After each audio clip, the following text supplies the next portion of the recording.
El Ministerio Internacional Hijos del Altísimo, Cadena Radial del Altísimo y Fundación JAC presentan las maravillosas historias bíblicas junto al pastor y doctor Camus Blumetti Néstor.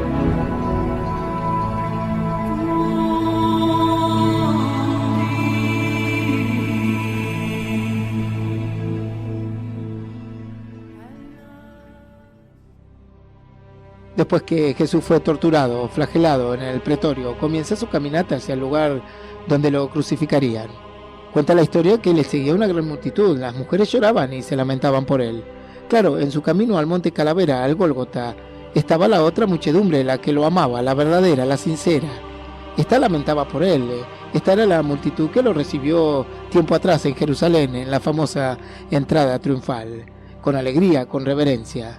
La multitud que lo condenó ya no estaba, los testigos falsos y el Sanedrín ya habían logrado, consagrado, su objetivo de darle la muerte. Jesús, vuelto a ellas, a las mujeres, les dice que no lloren por él, que se lamenten por ellas mismas y su descendencia, porque vendrían días muy difíciles, tan aterradores que sería mejor ser estéril, no concebir, y algunos pedirían morir. Pedirían la muerte en esos días, porque la humanidad deseó al árbol seco, a Barrabás, decidió el mal, la injusticia, el pecado, y matarán al árbol verde, al Salvador, a él. La crucifixión es un método muy antiguo de ejecución, que inclusive sigue siendo usado en la actualidad, donde el condenado es atado o clavado en una cruz de madera, o entre árboles o en una pared, normalmente desnudo, y se deja allí hasta su muerte. Esta forma de ejecución fue ampliamente utilizada en la Roma antigua y en culturas vecinas del Mediterráneo. Métodos similares habían sido inventados por el Imperio Asirio y los medos persas. La crucifixión fue utilizada por los romanos hasta el año 337 después de Cristo. Después de que el cristianismo fuese legalizado en el Imperio Romano en el año 313, favorecido por el emperador Constantino, porque este abrazó la cristiandad, oficializó al cristianismo como su credo oficial. Pero antes de que el cristianismo se convirtiera en religión oficial del Imperio Romano, este era uno de los métodos más utilizados para lograr la sumisión y dominar por miedo o por terror. Actualmente en ciertos países con interpretaciones legales de la Sharia o Chaira o ley islámica, que es el cuerpo de derecho islámico, constituyen un código penal detallado de su conducta, en el que incluyen también sus normas relativas a los modos de culto, a los criterios de la moral, a lo que es bueno y qué es malo. Dentro de este código penal se encuentra Arabia Saudita, los Emiratos Árabes Unidos, Sudán del Norte y grupos terroristas como el Daesh o el ISIS, comúnmente llamado como el ISIS, el Estado Islámico. Estos países en la actualidad todavía utilizan métodos como la crucifixión. Pero como mencionamos anteriormente, probablemente se originó en Asiria. Fue utilizado sistemáticamente por los persas durante el siglo VI a.C. Ellos consideraban sagrado el fuego y la tierra, por lo que les encantaba suspender al reo ejecutado desde un poste. Era la forma más apropiada de disponer de sus restos. Hay un caso descrito por Heródoto, el historiador griego, en que Darío I mandó a crucificar más de 3.000 babilónicos. Alejandro Magno copió este sistema y lo introdujo en los países del este del Mediterráneo en el siglo IV a.C. Un registro dice que utilizó, después de un asedio agotador y oneroso en Tiro, en Fenicia, utilizó este método crucificando 2.000 sobrevivientes. Luego los fenicios y cartagenienses lo introdujeron en Roma en el siglo III a.C. durante las guerras púnicas. Hay evidencias de que los piratas capturados eran crucificados en el puerto de Atenas alrededor del siglo XVIII a.C. Pero lo más característico, lo más irónico, es que la crucifixión estaba prohibida por la ley judía. A pesar de todo esto, el impuro Sanedrín pidió la crucifixión para Jesús. El objetivo de la crucifixión romana no era solamente matar al criminal, sino también mutilarlo y deshonrarlo. También en las culturas antiguas, una muerte honorable requería normalmente un entierro. Dejar el cuerpo en la cruz, así como mutilarlo y evitar su sepelio, era una gran deshonra. También era un castigo ejemplificador, era para que otros vean qué le pasaría si se sublevan o se rebelan contra el imperio o el gobierno de turno. En el suplicio de la cruz, el detalle más horrible era que el reo podía hasta sobrevivir entre 3 o 4 días antes de morir. Las hemorragias de las manos y los pies no eran mortales. La intención no era matar de forma aguda al condenado, sino de exponer al sujeto enclavado por las manos y dejarle abandonado hasta que se pudriera sobre el madero. Cuenta la historia que los soldados rebeldes de la Tercera Guerra Servil, un grupo de esclavos, unos 120.000 hombres, bajo el mando de un tal Espartaco. Este fue un esclavo de origen tracio, de la tribu Maidoi, con probable localización en la región influenciada por Macedonia, entre el año 73 y 71 a.C. Estos se sublevaron contra Roma, querían su apreciada libertad y van contra el imperio, van contra la República Romana. Según fuentes griegas y romanas, la revuelta fue aplastada y se cree que el propio Espartaco murió en la batalla final.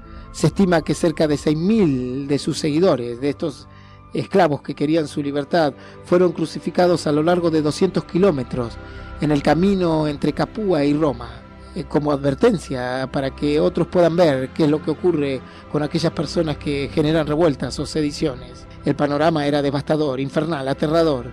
Ese era el mensaje. Quien quiere imitar el deseo de la libertad de estos hombres o sacarse el yugo de Roma, correría la misma suerte, y ese sería su final. Esa era la idea misma para con Jesús. Quien quiere imitar a este hombre, quien quiere seguir sus pasos, terminaría como él en la cruz. Con él iban dos malhechores también para recibir la misma suerte, la crucifixión por muerte, tan merecida por sus actos. Estando Jesús exhausto de tanto flagelo, cargando la viga, se dan cuenta los soldados romanos que no va a llegar al Gólgota, a la cima de la colina. Tenían que buscar a alguien y le obligan a un tal Simón de Cirene, que venía del campo, de su trabajo, de sus labores, a llevar el madero, a llevar su cruz. Este no quería saber nada del asunto. Llevar el madero, llevar la viga, era una humillación. Y quizás en el camino al Gólgota más adelante piensen que él era el condenado y lo crucifiquen a él. Pero bueno, el látigo romano decidía y fue obligado a cargar y a llevar por el resto del camino al madero de Jesús.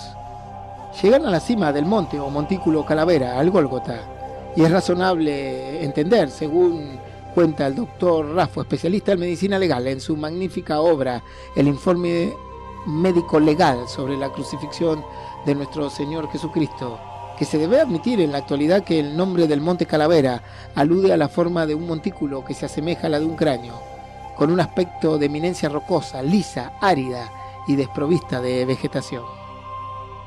Llegan con Simón. Este es liberado de la viga y comienza el acto de la crucifixión. Entre los pueblos del Oriente Medio se empleaba de ordinario tres tipos de cruces. La cruz de Cusata, en figura de aspa, formada con dos vigas o dos palos, como si fuese una X. Posteriormente esta fue llamada la cruz de San Andrés. Luego estaba la cruz con misa, en forma de T, y luego la cruz inmisa, o cruz ordinaria, en la cual el leño vertical sobresale por encima del transversal. Es muy probable que la que utilizaron en Jesús fuera la cruz inmisa, pero provista de un travesaño antero-posterior, ubicado a 2/3 del palo vertical. A este tramo se le denominaba cedil, sobre el cual quedaba como ahorcajadas el cuerpo del ajusticiado. Ello permitía que las manos soportaran el peso sin desgarrarse. Otro accesorio de la cruz era el superanium. Era un soporte o escabel sobre el que apoyaban los pies. Algunos escritores opinan que Jesús no fue crucificado con clavos en las palmas de las manos, sino que los clavos penetraron entre los huesos del carpo y la muñeca, o sea, en la articulación de la muñeca, que sólo así podría sostener el peso del cuerpo de Jesús, pues clavado de las palmas, éstas se habrían desgarrado con seguridad. Pero la presencia del cedile, sosteniendo el cuerpo, puede explicar que no se produjeran tales desgarros. Por otra parte, los libros sagrados avalan el clavado por las palmas de las manos. Tomás, el discípulo incrédulo, él mismo refirió: si no veo la marca en sus manos, no creeré. También en el libro de Salmos dice: taladraron y traspasaron mis manos y mis pies. Con respecto a los pies, es difícil aceptar que un solo clavo atravesaría ambos pies, como se ve casi en todos los cuadros de los grandes maestros de pintura. Resulta más lógico suponer que se apoyó sobre el superanium y fueran dos clavos. Los pies fueron clavados de forma separada. La imagen del Cristo con 3 clavos es propia solo de los artistas pertenecientes al periodo del Renacimiento. Jesús no ingirió agua desde la noche anterior y estaba anímico, deshidratado y sediento. siendo la crucifixión el más horrible de los tormentos, solían ofrecerle a los condenados, al reo, una bebida que se creía poseía propiedades analgésicas, tal vez aportada por las mujeres de Jerusalén y elaborada a base de vino y mezclada con un poco de mirra. Al llevárselo a los labios, Cristo quizás reconoció que se trataba de un calmante y lo rechazó. No quiso beber aquello que podía empañar su misión de mediador, según consta en las Sagradas Escrituras. Solo permitió que se mojaran sus labios con una bebida ordinaria que los romanos llevaban en sus campañas. Consistía en una mezcla de vinagre y agua llamada posca. Un soldado tomó una esponja, la empapó con el brebaje y poniéndola en una caña la acercó a los labios de Jesús. A su derecha e izquierda estaban los malhechores. Uno de ellos lo despreciaba, lo menospreciaba, y otro pedía misericordia y perdón a gritos. Jesús en su dolor le promete al que suplicaba por la misericordia que estaría ese mismo día con él en el paraíso, en el cielo, junto con él. Se burlaban, le escarnecían, le decían que baje de la cruz, que Dios le libre si él confió en él. Eso hacía el Sanedrín. Haz un milagro, ahora reclamaban. La violencia, el odio de estos hombres estaba en su máxima expresión. Jesús expresa desde la cruz: perdona a los padres, no saben lo que hacen. Se cumplió una profecía en los Salmos. Reparten sus vestimentas, su vestidura. Jesús tenía una túnica sin costura, y la juegan a la suerte y se la reparten entre los soldados. Pilato mandó a poner un cartel, un título en el extremo superior de la cruz. Este decía que Jesús era el rey de los judíos. El Sanedrín se enojó, fue a reclamarle a Pilato que sacaran ese cartel, pero Pilato se lo denegó. La inscripción queda en su lugar. Lo que he escrito, dice Pilato. También luego le piden que fracture las piernas de los crucificados. Eso era para acelerar su muerte, a fin de poder festejar su Pascua o finalizar su Pascua y no tener que actuar sobre los cuerpos en el día de reposo. Pues en el día de reposo tampoco se podían hacer actos de tipo funerarios. Era la hora sexta del mediodía, comienzan las tinieblas, el sol se oscurece y dura 3 horas hasta la hora novena, 3 de la tarde. Las tinieblas se apoderan de la región, el velo del templo se rasga por la mitad. La rotura del velo de arriba a abajo es un hecho histórico. El profundo significado de este evento es muy explicado de una manera muy gloriosa en el libro de los Hebreos. Jesús era el velo hacia el lugar santísimo. A través de su muerte, el creyente tiene ahora un libre acceso a Dios. El velo era un recordatorio constante de que el pecado mantiene a la humanidad apartada de la presencia de Dios. El hecho de que la ofrenda por el pecado fuera ofrecida anualmente y otros innumerables sacrificios repetitivamente o diariamente tenían como propósito demostrar o graficar que el pecado no podía de manera permanente y verdadera ser expiado o borrado, pues constantemente había que hacer sacrificios. A través de la muerte de Jesús quitó la barrera entre Dios y el hombre y ahora podemos aproximarnos a Él confiadamente. Jesús clama a gran voz: Elí, Elí, sabactani, Padre, ¿por qué me has abandonado? Los comentaristas bíblicos refieren que a Dios mismo, a su Padre, le costó mirar los pecados que Él cargaba, y dentro de la copa que Él debía beber por la humanidad también estaba el sentirse abandonado, aunque su Padre nunca le abandonó. Y luego clama: Padre, en tus manos encomiendo mi espíritu, y habiendo dicho esto, expiró y murió. La Escritura cuenta que un terremoto sucede inmediatamente. Comienzan a fracturarle las piernas a los malhechores, al que estaba a la derecha y a la izquierda, para acelerar su muerte. Cuando llegan a Jesús le ven muerto, o creen que está muerto, y le clavan una lanza. Producen una lesión de tipo punzocortante, es decir, producida por un instrumento dotado de punta y de filo.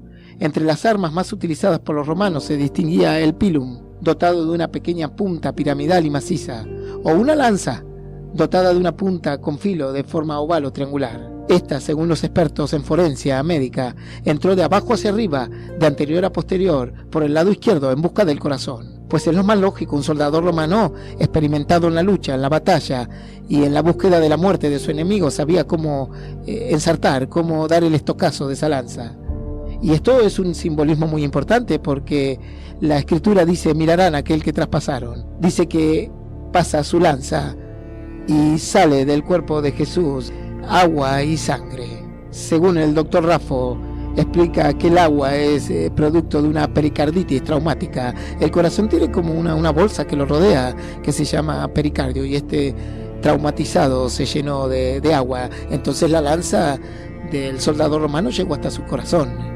De todos modos, aún independientemente del significado forense o médico legal, tiene un gran simbolismo profético y bíblico el agua y la sangre. La causa de muerte de Cristo fue la asfixia posicional, con los brazos horizontalizados y el cuerpo suspendido. Se agotaron no solo los músculos que movilizaban la caja torácica. Experiencias con voluntarios, suspendidos de un madero, con las manos atadas a y con la punta de los pies apoyando en el suelo, se registraron taquicardias, hipotensión arterial, calambres en los miembros superiores, palidez, sudoración, angustia y asfixia por la posición. Las radiografías de tórax en estos ensayos clínicos indicaron que el descenso del diafragma era hasta 14 centímetros por debajo de lo normal y la verticalización del corazón. Esto generaba que el tórax quede de una forma fija, entonces el reo, el condenado, inspiraba, tomaba aire, pero su tórax no podía sacar el aire, la expiración era muy dificultosa, entonces la asfixia era la regla de muerte. La víctima muere por anoxia, por falta de oxígeno, debido a la restricción de la dinámica respiratoria. Contribuyen también al deceso la hipovolemia, o sea, la pérdida de sangre por las hemorragias y el taponamiento cardíaco originado por la pericarditis traumática. Así fue la muerte de nuestro Señor Jesucristo. El gentío se retira del lugar golpeándose el pecho, la culpa, lo infame, lo desagradable. Esto significaba el golpeteo en el pecho. La expresión del centurión, verdaderamente, dice era un hijo de Dios.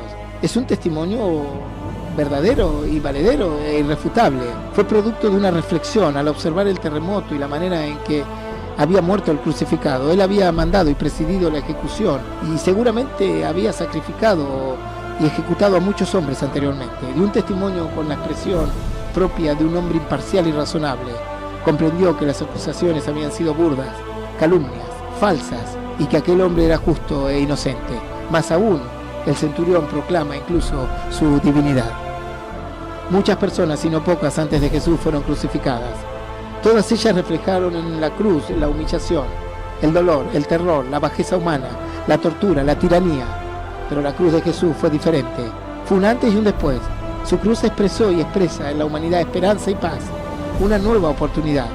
Realmente cumple con su palabra, que Él hace todas las cosas nuevas, y transformó un madero, un pedazo de madera, una viga, en un símbolo que para muchos era de dolor y humillación y de pérdida. Ahora es un símbolo de esperanza para la humanidad. Nadie logró eso, solo Él, nuestro Señor Jesucristo.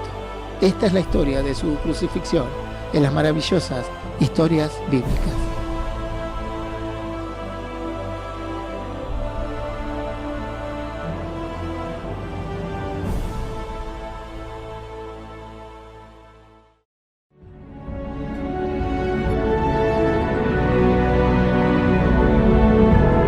Presentó este programa el Ministerio Internacional Hijos del Altísimo, Cadena Radial del Altísimo y Fundación HAC.